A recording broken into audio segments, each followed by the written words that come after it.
এটি একটি কাল্পনিক গল্প, বাস্তবের সাথে এর কোনো মিল নেই। এটি বানানো হয়েছে শুধুমাত্র আপনাদের বিনোদনের জন্য। নমস্কার বন্ধুরা, আমি পরিতোষ আর আপনাদের সবাইকে স্বাগত জানাই আমার বঙ্গ হরর স্টোরি ইউটিউব চ্যানেলে। তো আজকের গল্পটি হচ্ছে পানাম নগরীর প্রেতছায়া। বাংলাদেশের একটি প্রখ্যাত জায়গা পানাম নগরী, আর সেখানকার একটি ভয়াবহ ঘটনা, সেই প্রেতছায়াদের নিয়ে আমি আপনাদের সামনে তুলে ধরতে চলেছি। তাহলে চলুন শুরু করি গল্পটি। পানাম নগরীর প্রেতছায়া, লেখক কার্তিক দাস। গল্পটি 1952 সালের। দেশভাগের ক্ষত তখনও তাজা। বহু মানুষ পূর্ব বাংলা ছেড়ে চলে গেছে পশ্চিম বাংলায়। তেমনই পরিত্যক্ত হয়ে পড়েছে পানাম নগরীর জমজমাট পথঘাট। তবে এর অন্দরমহলে ভগ্নদশা ভবনগুলোর মধ্যেও এমন কিছু রহস্য লুকিয়ে আছে যা কেউ প্রকাশ করতে চায় না। পানাম নগরী সোনারগাঁয়ের ঐতিহাসিক স্থান। ঘন সবুজে মোড়ানো চারপাশ। শহরের অদূরে রয়েছে একটি নদী। জ্যোৎস্নার রাতে পানির উপর ভাসে চাঁদের মায়াবী আলো। দিনের বেলায় সব শান্ত মনে হলেও রাত নামলেই ভিন্ন কিছু ঘটতে শুরু হয়। কুয়াশায় মোড়া এই শহরে যেন একটি চাপা ভয় লুকিয়ে থাকে। গল্পের শুরু।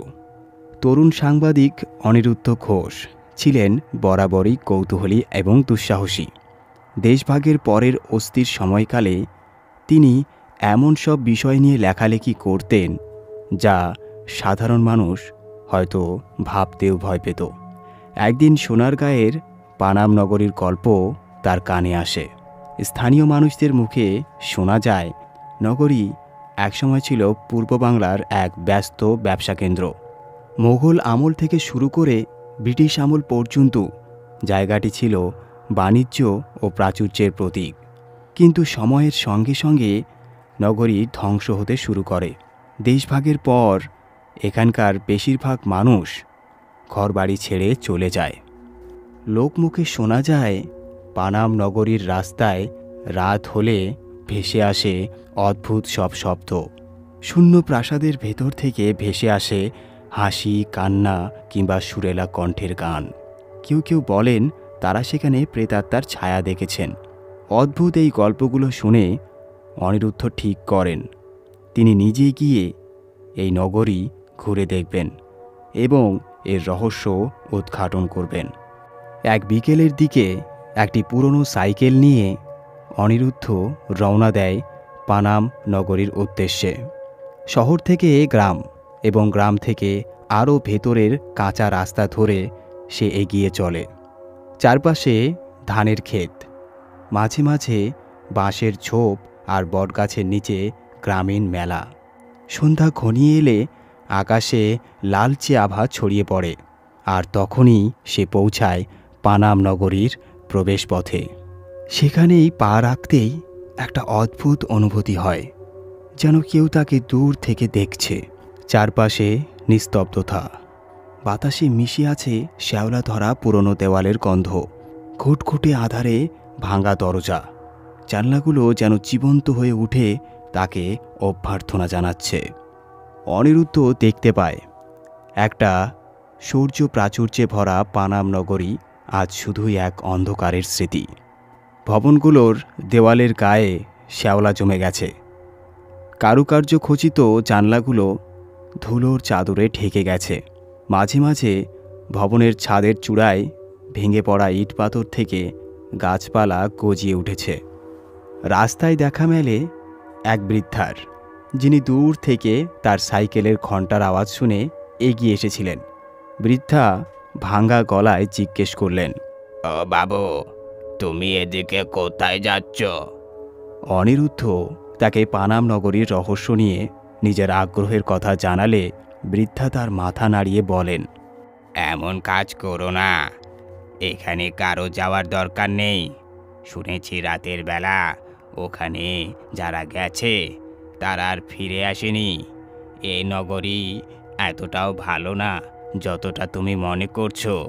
ওখানে যারা একবার ঘরে ঢোকে তাদের মন প্রাণ যেন কেড়ে নেয় ভূত প্রেতনীরা। বৃদ্ধার কথা শুনে অনিরুদ্ধ একটু হেসে ফেলেন। আপনাদের এসব কুসংস্কার আমি মানি না। আমি একজন সাংবাদিক, রহস্যের সত্যি খুঁজতে এসেছি।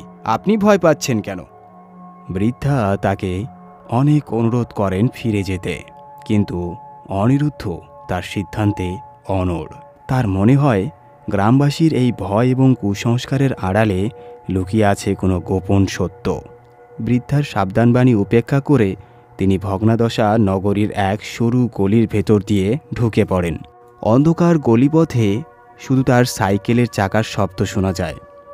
তিনি নিজের পায়ের শব্দে বুঝতে পারেন পুরো জায়গাটা যেন তাকে গিলে ফেলার অপেক্ষায় আছে। হঠাৎ একটা বড় গেটের সামনে তিনি থেমে যান। সেটার উপর বড় বড় অক্ষরে খোদাই করা রয়েছে, পানাম নগরী। গেটটা মরিচার ধুলোয় ভরে আছে। তার ঠিক পেছনেই শহরের প্রথম বিল্ডিং। সাদা দেওয়ালে কালো শ্যাওলা, ভেঙে পড়া জানলা। সেই বিল্ডিংয়ের ছাদের উপর একটা বড় বটগাছ। তার শেকড় যেন ছাদের ফাঁক দিয়ে মাটিতে নেমে আসছে। তবে তার সবচেয়ে বেশি চোখে পড়ে ভবনের জানলায় টাঙানো ছায়াসম এক অবয়ব। দূর থেকে মনে হয় যেন কেউ দাঁড়িয়ে তাকিয়ে আছে। তিনি টর্চ জেলে তাকান, কিন্তু কাউকেই সেখানে দেখতে পান না। বুকের ভেতর চাপা উত্তেজনা নিয়ে তিনি সামনের দিকে এগিয়ে যান। এইদিকে রাত গভীর হতে শুরু করেছে। পানাম নগরীর ভগ্নাদশ রাস্তা, শ্যাওলা ধরা প্রাচীন ভবন আর মরিচা পড়া গেটগুলো যেন আরও ভয়ানক রূপ নিতে শুরু করে। চারিদিকে যেন এক অলৌকিক নীরবতা নেমে আসে। অদ্ভুতভাবে গ্রামের কুকুরগুলোর একটিও ঘেউ ঘেউ করছে না। মাঝে মাঝে ঝিঝি পোকার শব্দ শোনা যায়, কিন্তু সেগুলোও যেন থেমে থেমে আসে। অনিরুদ্ধ এক হাতে টর্চ ধরে ধীরে ধীরে এগোতে থাকে। চারপাশে অন্ধকার, এতটাই ঘন যে টর্চের আলো যেন তার শক্তি হারিয়ে ফেলেছে। গলির মেঝেতে ভাঙা ইট পাথর, আগাছা আর শুকনো পাতা। হঠাৎ সে টের পায় পায়ের নিচে মচমচে শব্দ হচ্ছে। সে নিচে তাকায় এবং দেখে মাটিতে ছড়িয়ে আছে শুকনো গাছের শাখা। কিন্তু তার মনে হয় এই শাখাগুলো যেন ঠিক এখনই এখানে পড়ল। এগোতে এগোতে হঠাৎ সে দেখতে পায় একটি ভগ্ন ভবনের জানলার ভেতর থেকে কোনো এক অদ্ভুত আলোর জ্বলজ্বল করছে। আলোটা একবার দেখা যায়, আবার অদৃশ্য হয়ে যায়, আবার দেখা যায়, আবার অদৃশ্য হয়ে যায়। সে ভবনের দিকে টর্চের আলো ফেলে দেখতে চেষ্টা করে, কিন্তু কিছুই সে দেখতে পায় না। টর্চের আলোতেই হঠাৎ ভেসে আসে একটি ছায়ার শব্দ, যেটা যেন জানলার ফাঁক দিয়ে তাকে দেখছে আর ডাকছে। চারপাশ নিঃশব্দ, কিন্তু হঠাৎ করেই শোনা যায় ছুটোছুটির আওয়াজ, যেন অনেকগুলো পায়ের ভারী শব্দ মাটিতে আঘাত করছে। তবে কোথাও কাউকে দেখা যায় না।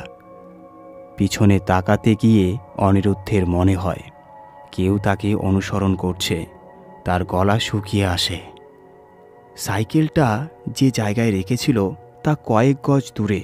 সে পেছনে সাইকেলের দিকে যেতে চায়, কিন্তু ঠিক তখনই তার টর্চের আলো নিভে যায়। ঘন অন্ধকারে দাঁড়িয়ে সে অজানা শীতল বাতাসের ঝাপটা অনুভব করে। বাতাসটা যেন মানুষের শ্বাসের মতো ঠান্ডা এবং ভারী। সে কিছুক্ষণ স্থির দাঁড়িয়ে থাকে, যখন হঠাৎ কানে আসে মৃদু কণ্ঠস্বর। কেউ যেন ফিসফিস করে তাকে আবার ডাকছে, অনিরুদ্ধ, অনিরুদ্ধ। তার শির দ্বারা বেয়ে ঠান্ডা স্রোত বয়ে যায়। কে কে ডাকছে? কেউ উত্তর দেয় না, কিন্তু কণ্ঠস্বর ক্রমশ কাছাকাছি আসে। আকাশে চাঁদ ঢাকা পড়ে গেছে কালো মেঘে। চারপাশে শুধু অন্ধকার আর কুয়াশার ধূসর আভা। অনিরুদ্ধ এক হাতে তার ব্যাগ আঁকড়ে ধরে আর অন্য হাতে টর্চের সুইচ চাপতে থাকে, কিন্তু সেটা আর চলে না। হঠাৎ সে টের পায় চারপাশটা যেন আরও ভারী হয়ে গেছে। নিস্তব্ধতাও ভয় হারানো, যেন বাতাস থেমে গেছে। ঠিক তখনই পিছন থেকে আরও একটা খসখসে আওয়াজ আসে। সে চমকে ঘুরে দাঁড়ায়। টর্চটা আবার জ্বেলে ওঠে মুহূর্তের জন্য, আর আলোয় সে দেখতে পায় মাটিতে শুকনো পাতাগুলো নিচ থেকেই সরছে, যেন কোনো অদৃশ্য পা তাদের সরিয়ে দিচ্ছে। আওয়াজটা তার দিকেই এগিয়ে আসছে। সে গলা খাঁকরি দিয়ে জিজ্ঞেস করে, কে ওখানে? বেরিয়ে এসো। কোনো উত্তর আসে না। চারপাশ নিস্তব্ধ, কিন্তু পায়ের শব্দ থামে না। সেটা তার কাছাকাছি আসতেই হঠাৎ শব্দটা একেবারে বন্ধ হয়ে যায়। পথের একপাশে ভাঙা বাড়ির জানালা থেকে একটি ছায়া ধীরে ধীরে ভেসে ওঠে। ছায়াটি প্রথমে অস্পষ্ট, তারপর স্পষ্ট হতে থাকে। এক ঝলকে মনে হয় যেন কেউ দাঁড়িয়ে তাকে দেখছে। তার চোখ দুটো আগুনের মতো লাল আর ভয়াবহ। ছায়াটি কোনো মানুষ নয়, তবে মানুষের অবয়বের মতো। ভয়ের অতিশয্যে তার হাত পা ঠান্ডা হয়ে যায়। টর্চের আলো ধীরে ধীরে ফিকে হতে শুরু করে। সে পিছনে সরে যায়, কিন্তু ছায়াটি তাকে অনুসরণ করতে থাকে। এবার ছায়াটি মাটির সঙ্গে মিশে যেতে শুরু করে, যেন ধোঁয়ার মতো। কিন্তু ঠিক সেই মুহূর্তে তার পায়ের সামনে ছায়াটি আবার ভেসে ওঠে। অনিরুদ্ধ স্পষ্ট দেখতে পায় ছায়ার ভেতরে মানুষের হাত পায়ের অবয়ব আছে, কিন্তু তার মুখ নেই। ছায়াটি একসময় কুয়াশার সঙ্গে মিশে যায়, কিন্তু তারপর হাওয়ায় একটা নারীর কণ্ঠ ভেসে আসে, খুব ধীরে ধীরে, যেন গভীর শীতলতায় মোড়ানো। তুমি এখানে কেন এসেছো? তোমার এখানে আসা উচিত হয়নি। হঠাৎ কুয়াশা ঘন হয়ে তার চারপাশে ঘিরে ধরে। চারপাশের ভাঙা ভবনগুলো যেন জীবন্ত হয়ে উঠেছে। জানলাগুলো কাঁপছে। ছাদের ফাটল থেকে ধোঁয়ার মতো কিছু বেরিয়ে আসছে। ঠিক সেই মুহূর্তে তার টর্চ সম্পূর্ণ নিভে যায়। পায়ের তলায় খসখসে শব্দ আবার ফিরে আসে। এবার শব্দটা আর সামনে নয়, চারপাশ থেকে আসছে। সে দৌড়াতে চায়, কিন্তু পা যেন পাথরের মতো ভারী হয়ে গেছে। কুয়াশার ভেতর থেকে একটি ছায়া তার সামনে এসে দাঁড়ায়। এবার সেটা স্পষ্ট, সাদা শাড়ি পরা এক নারীর অবয়ব। তার মুখ নেই, কিন্তু চোখ দুটো অস্বাভাবিকভাবে লাল, যেন দুইটি জ্বলন্ত অঙ্গার। নারীর শরীর থেকে মৃদু কুয়াশার মতো ধোঁয়া বেরিয়ে আসছে। নারী ধীরে ধীরে তার দিকে এগিয়ে আসে। তার মুখ নেই, কিন্তু তবুও কণ্ঠস্বর শোনা যায়, যেন কুয়াশার ভেতর থেকে ভেসে আসছে। তুমি এখানে কি খুঁজছো? আমাদের শান্তি কেড়ে নিয়েছো, এখন তুমি শাস্তি পাবে। অনিরুদ্ধ চিৎকার করে উঠে পিছনে দৌড়াতে শুরু করে, কিন্তু রাস্তা যেন আর শেষ হয় না। পেছনে নারীর কণ্ঠর হাসি শোনা যায়। সেই হাসি কখনো খিলখিল, কখনো বিদ্রুপাতক, আর কখনো করুণ।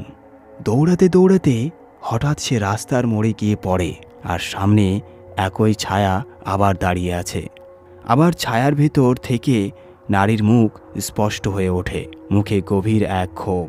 নারীর চোখ তার দিকে স্থির হয়ে থাকে, আর সে অনুভব করে তার শরীর যেন জমে যাচ্ছে। ঠিক সেই মুহূর্তে কানে ভেসে আসে আরও অনেকগুলো কণ্ঠস্বর। চারিদিক থেকে ছায়ার মতো অস্পষ্ট অবয়ব তাকে ঘিরে ধরে। তারা একসঙ্গে বলতে থাকে, আমাদের শান্তি ফিরিয়ে দাও, আমাদের ফিরিয়ে দাও। এই বিভীষিকা সহ্য করতে না পেরে অনিরুদ্ধ জ্ঞান হারিয়ে মাটিতে লুটিয়ে পড়ে।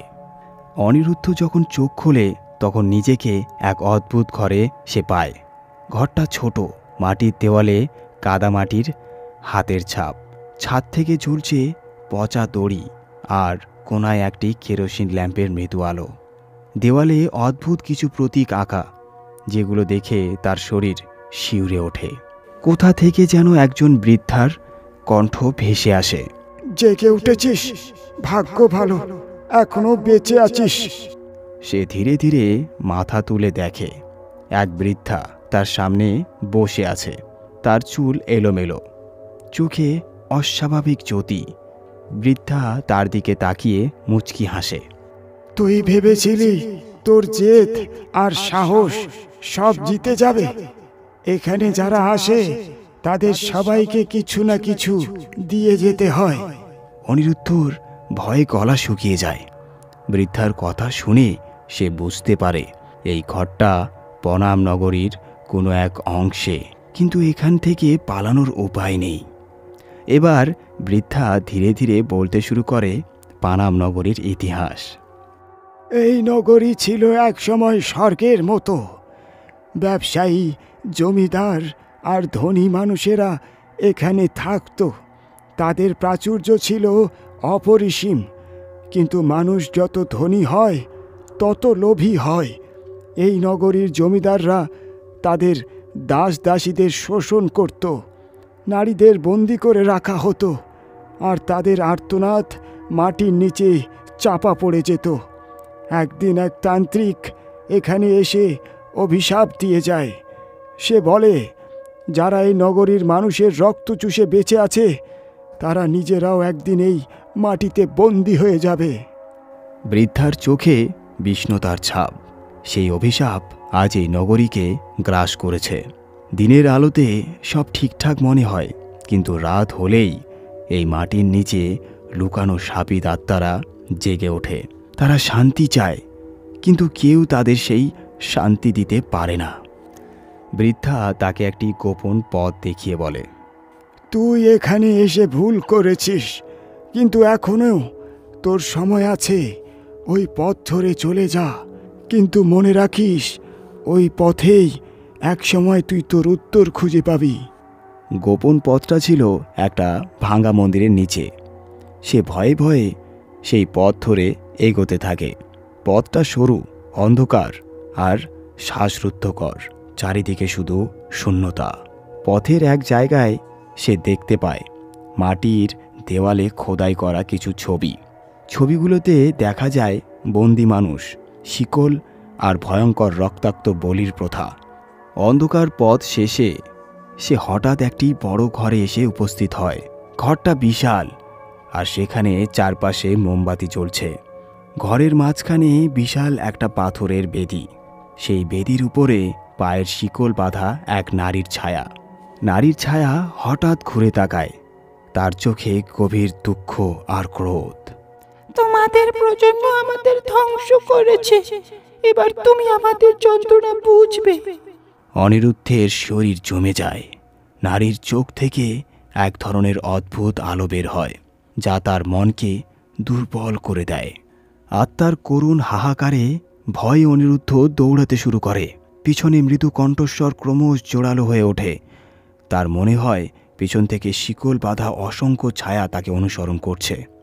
হঠাৎ সে দেখতে পায় আলো। সেই আলো ছিল বৃদ্ধার কেরোসিনের ল্যাম্প। ল্যাম্পটা যেন মাটিতে রাখা, আর তার চারপাশে কোনো ছায়া নেই। ল্যাম্পের দিকে এগোতেই সে দেখতে পায় চারপাশে ছায়াগুলো মাটিতে লুটিয়ে পড়েছে। বাতাসে মিশে যায় তাদের কণ্ঠস্বর। ল্যাম্পের আলোতে সে পথ খুঁজে পায় নগরীর বাইরে বেরিয়ে আসার। পানাম নগরীর গেট পেরিয়ে গ্রামে ফিরে আসে অনিরুদ্ধ, কিন্তু তার মনের মধ্যে প্রশ্ন রয়ে যায়, বৃদ্ধা কে ছিলেন? কেন তিনি তাকে সাহায্য করলেন? আর এই নগরী কি চিরকালই অভিশপ্ত থাকবে? তারপর থেকে অনিরুদ্ধ আর কখনো ভূত প্রেতের গল্প নিয়ে কাজ করেনি, কিন্তু পানাম নগরীর সেই রাতের স্মৃতি তাকে সারা জীবন তাড়া করে বেড়ায়। তার মনে হয় সে কিছু সত্যের সামান্য অংশ দেখেছে, কিন্তু পুরো সত্যটা কোথাও লুকিয়ে আছে সেই নগরের শূন্য প্রাসাদ আর ভগ্ন মন্দিরে। পানাম নগরীর গেট পেরিয়ে গ্রামে ফিরে এলেও অনিরুদ্ধের মনে শান্তি ছিল না। শরীর ক্লান্ত, কিন্তু মনের ভেতরে যেন এক অদ্ভুত শূন্যতা। সে এক কাপ চা নিয়ে নিজের ঘরের জানলার কাছে বসে ভোরের আলোর দিকে তাকিয়ে অনেক ভাবে। মৃদু আলো ধীরে ধীরে চারপাশে আলোকিত করছে, কিন্তু তার মন বারবার সেই ছায়াদের কথাই ভাবছে। সারাদিন কোনো কাজেই মন দিতে পারল না অনিরুদ্ধ। বৃদ্ধার কথা মনে পড়ছে বারবার। এখনো তোর সময় শেষ হয়ে যায়নি। কি বুঝিয়েছিলেন তিনি এই কথার মাধ্যমে? বৃদ্ধা কি আসলেই সেই নগরীর আত্মাদের রক্ষক, নাকি আরও বড় কোনো সত্য লুকিয়ে আছে? পরের রাতে সে আবার সাহস করে পানাম নগরীর দিকে পা বাড়ায়। এবার তার হাতে শুধু একটা ল্যাম্প। সে মনে মনে ভাবছিল, যদি আবার সেই বৃদ্ধার দেখা পাওয়া যায় তবে সে সব প্রশ্নের উত্তর চাইবে। নগরীর ভগ্ন ইমারতগুলোর মধ্য দিয়ে হাঁটতে হাঁটতে সে আবার সেই গোপন পথের মুখে এসে দাঁড়ায়, যেখান দিয়ে বৃদ্ধা তাকে পালানোর পথ দেখিয়েছিল। কিন্তু এবার পথটা আরও ভয়ঙ্কর আর ভুতুড়ে মনে হচ্ছিল। দেওয়ালের প্রতীকগুলো যেন তাকে সতর্ক করছে। পথের শেষে সে দেখে সেই বড় ঘরটা আগের মতোই আছে, কিন্তু এবার বেদির উপর কোনো ছায়া নেই।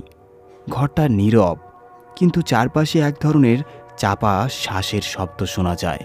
ঘরের এক কোণে হঠাৎ মাটি ফেটে যায়। মাটি ফেটে বেরিয়ে আসে ধোঁয়ার মতো অদ্ভুত ছায়ারা। তাদের মুখ নেই, কিন্তু তাদের দুঃখ আর যন্ত্রণা যেন পুরো ঘরকে ভরে ফেলেছে। অনিরুদ্ধ ভয় পেয়ে মাটিতে বসে পড়ে।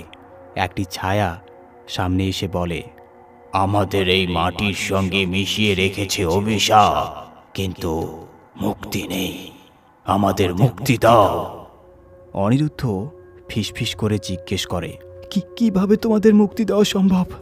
ছায়াগুলো মৃদু কণ্ঠে বলে, বেদির নিচে আছে সেই অভিশপ্ত মণি। সেটি নষ্ট করতে পারলে আমরা মুক্তি পাব, কিন্তু মনে রেখো, মণি নষ্ট করলে তোমার জীবনও বিপন্ন হবে। অনিরুদ্ধ ধীরে ধীরে বেদির কাছে যায়। হাত দিয়ে মাটি সরিয়ে বেদির নিচে খুঁজতে থাকে। কিছুক্ষণ পর সে একটি কালো পাথরের টুকরো খুঁজে পায়। পাথরটা তার হাতের তালুর মধ্যে কাঁপছে, যেন সেটি জীবন্ত। পাথরের ভেতর লালচে আভা, যা ক্রমশ উজ্জ্বল হতে থাকে। সে পাথরটিকে ভাঙার কথা ভাবতে গিয়ে মনে করে বৃদ্ধা বলেছিলেন সবাইকে কিছু না কিছু দিয়ে যেতে হয়। তার মনে ভয় জন্মায়, কিন্তু ছায়াগুলোর আর্তনাদ তার সাহস জাগায়। পাথর ভাঙার জন্য সে একটা ভারী ইট খুঁজে নেয়। ঠিক তখনই ছায়াগুলো একসঙ্গে চিৎকার করে ওঠে। পুরো ঘর কেঁপে ওঠে, যেন ছায়ারা মুক্তির জন্য শেষ শক্তি দিয়ে দিয়েছে তাকে। সে ইট দিয়ে পাথরটিকে আঘাত করে। পাথরটি ফেটে যায়, আর তার ভেতর থেকে আগুনের মতো আলো বেরিয়ে আসে। ঘরের ভেতরে তীব্র বাতাস বইতে শুরু করে। ছায়াগুলো ধীরে ধীরে মাটি আর বাতাসের সঙ্গে মিশে যেতে থাকে। বাতাস থেমে গেলে ঘরটা আবার নিস্তব্ধ হয়ে যায়, কিন্তু অনিরুদ্ধ অনুভব করে তার শরীর ভীষণ ভারী হয়ে গেছে। পাথর ভাঙার সঙ্গে সঙ্গে তার শক্তি যেন ফুরিয়ে এসেছে। সে বেদির পাশে বসে পড়ে। চারপাশে কোনো ছায়া নেই, শুধু পবিত্রতা আর এক ধরনের শান্তি। তার চোখের সামনে ধীরে ধীরে একটা মৃদু আলোর আভা তৈরি হয়। সেই আলোর মধ্য থেকে বৃদ্ধার মৃদু কণ্ঠ শোনা যায়, তুই বড় সাহসী, তোর এই ত্যাগে তারা মুক্তি পেল। কিন্তু মনে রাখিস, কিছু গল্পের উত্তর আর কখনো জানা যায় না। তুই যা দেখেছিস তা সবার বলার জন্য নয়। বাতাস থেমে গেলে ঘরটা আবার নিস্তব্ধ হয়ে যায়। অনিরুদ্ধ জানে না কিভাবে সে সেই ঘর থেকে বের হয়ে এলো। সকালে গ্রামবাসী তাকে গ্রামের মন্দিরের কাছে অচেতন অবস্থায় পায়। সে ধীরে ধীরে সুস্থ হয়, কিন্তু সেই রাতের ঘটনা নিয়ে আর কখনো মুখ খোলে না। তবে তার বন্ধুরা খেয়াল করে তার চুলের কিছু অংশ ধপধপে সাদা হয়ে গেছে। পানাম নগরী তার জন্য বন্ধ হয়ে গেছে, কিন্তু মনের মধ্যেও সেই ভগ্ন নগরীর ছায়ারা চিরকাল রয়ে গেছে। তাদের মুক্তির আরতি, তাদের কষ্টের ইতিহাস আর অভিশপ্ত পাথরের সেই জ্যোতির স্মৃতি তাকে কখনোই পুরোপুরি ছাড়ে না। অতীতের ছায়া মুছে ফেলতে চাইলেও সে বুঝতে পারে পানাম নগরী কেবল এক নগরী নয়, এটি একটি ইতিহাস যা চিরকাল ভুতুড়ে ধোঁয়ায় মোড়া থাকবে। তো শ্রোতা বন্ধুরা, আজকের এই গল্পটি আপনাকে কতটুকু ভালো লেগেছে অবশ্যই কমেন্ট করে জানাতে ভুলবেন না। আর এই ধরনের গল্প যদি আপনি আরও শুনতে চান তাহলে অবশ্যই আমার এই চ্যানেলটি সাবস্ক্রাইব করে নিন। আর বঙ্গ হরর স্টোরি ইউটিউব চ্যানেলে যদি আপনি গল্প পাঠাতে চান তাহলে আমার মেইল আইডিতে গল্প পাঠাতে পারেন। ধন্যবাদ। সবাই ভালো থাকবেন এবং সুস্থ থাকবেন।